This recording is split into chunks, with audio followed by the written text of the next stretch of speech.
Ragazzi, siamo giunti alla raccolta, ma la domanda che spesso mi rivolgete è: Pier Giorgio, secondo la tua esperienza, per una raccolta meccanica manuale, quale è meglio, il rastrellino elettrico o quello ad aria compressa? Quali sono i pro dell'uno e quali i contro dell'altro?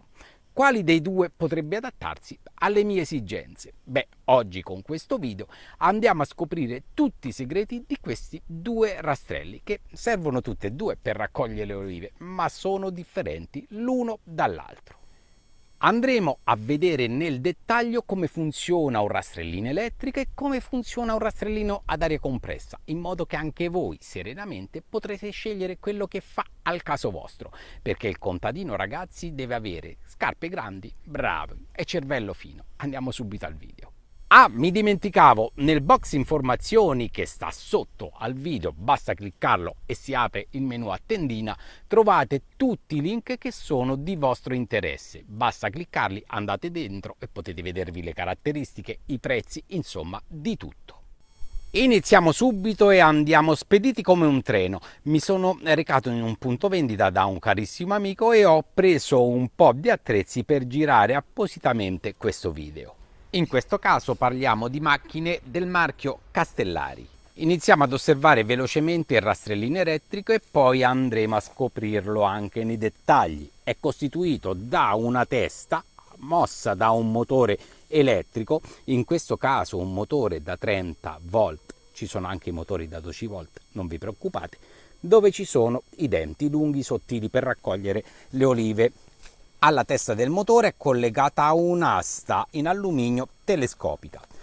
In fondo all'asta abbiamo l'impugnatura, il manico, dove abbiamo il pulsante di attivazione e spegnimento del motore elettrico ed il cavo breve corto con il connettore. A questo cavo sul connettore si collegherà l'altro connettore e avremo poi una prolunga di cavo lunga 15 metri, bella, tonda, liscia e non piatta, in modo che non si impiglia da nessuna parte.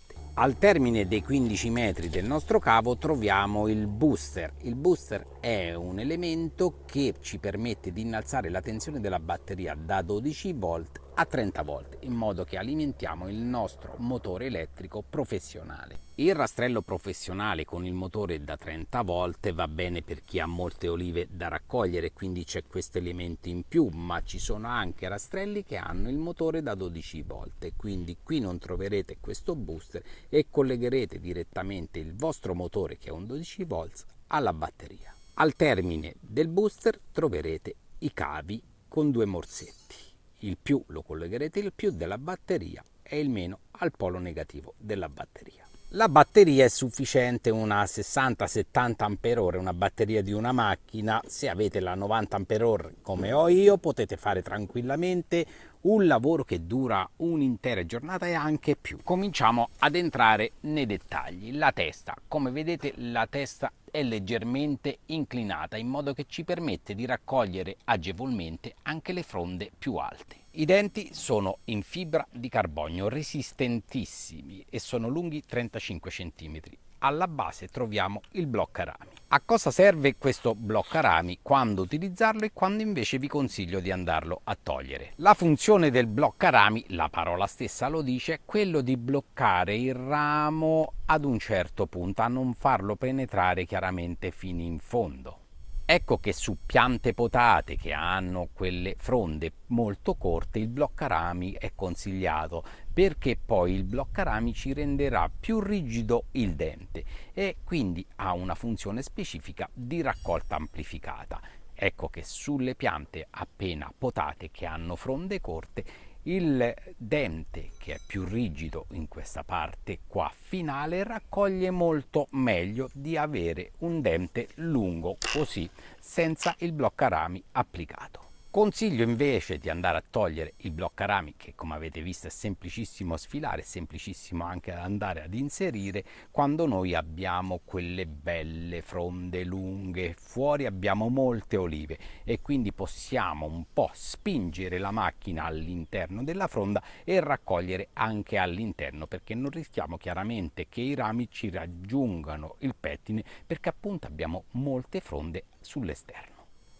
Inserire di nuovo il bloccarami è semplicissimo, basta prendere il primo e il secondo dente, appoggiarli in questo semplice modo e far forza con il terzo fino ad imboccarlo.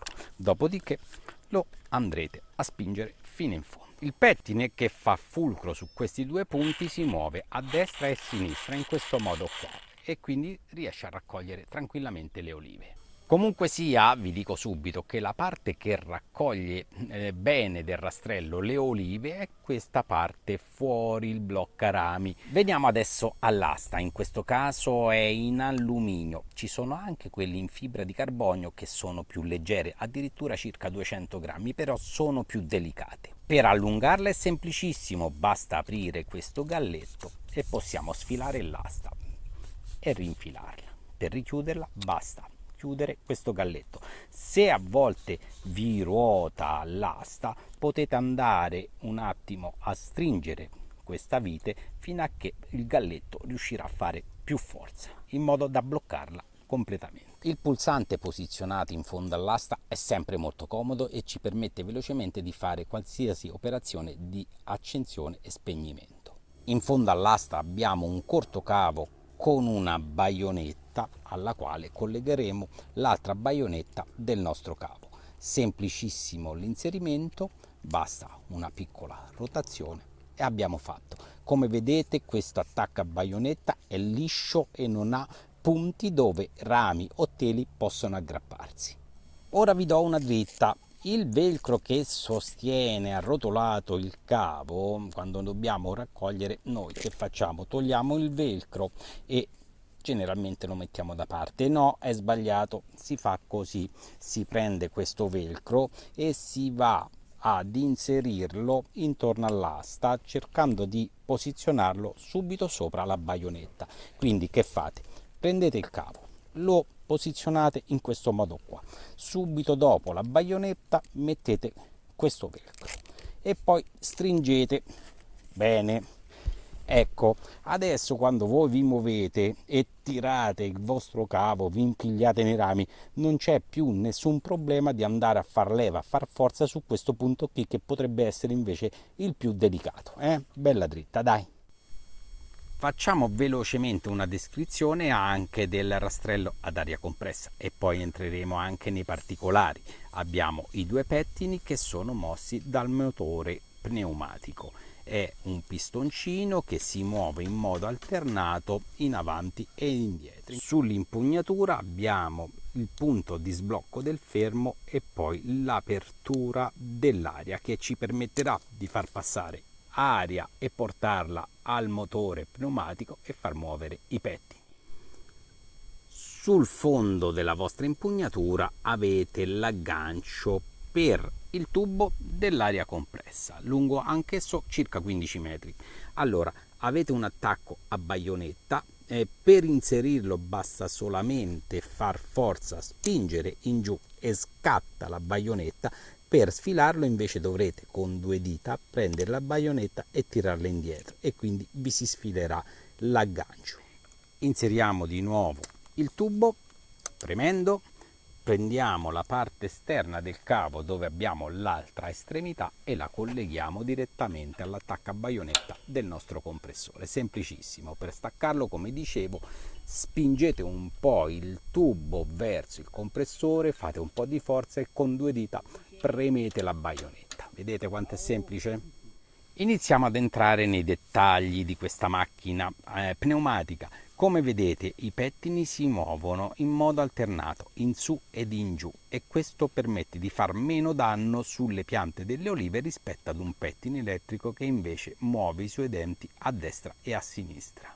Inoltre, essendo mosso da un motore pneumatico che è molto più forte, riesce anche a fare molte più oscillazioni al minuto e raccogliere più velocemente. Anche la testa del motore ad aria compressa ha una certa inclinazione, una certa angolazione. Questo permetterà di agevolare la raccolta sulle fronde alte della nostra pianta. Queste macchine poi hanno una testa al magnesio che ci permette di evitare i congelamenti durante la lavorazione, soprattutto in quei periodi che fa molto freddo.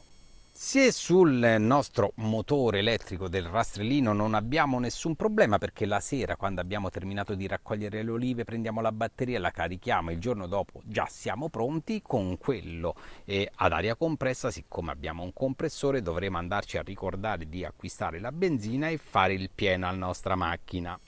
Oltre che la benzina dobbiamo anche mettere dell'olio specifico nella parte di distribuzione, perché il nostro rastrellino ad aria compressa vuole aria sì, ma la vuole lubrificata. Siamo pronti a questo punto per andare a raccogliere le olive. Sono convinto che molti dubbi li abbiamo sciolti, però per vedere la raccolta diretta dei 2 rastrellini su questa pianta dobbiamo ancora aspettare 2 o 3 settimane che le olive siano mature. Allora rimanete collegati al canale, perché poi vi darò anche le mie impressioni a caldo. Ci vediamo presto!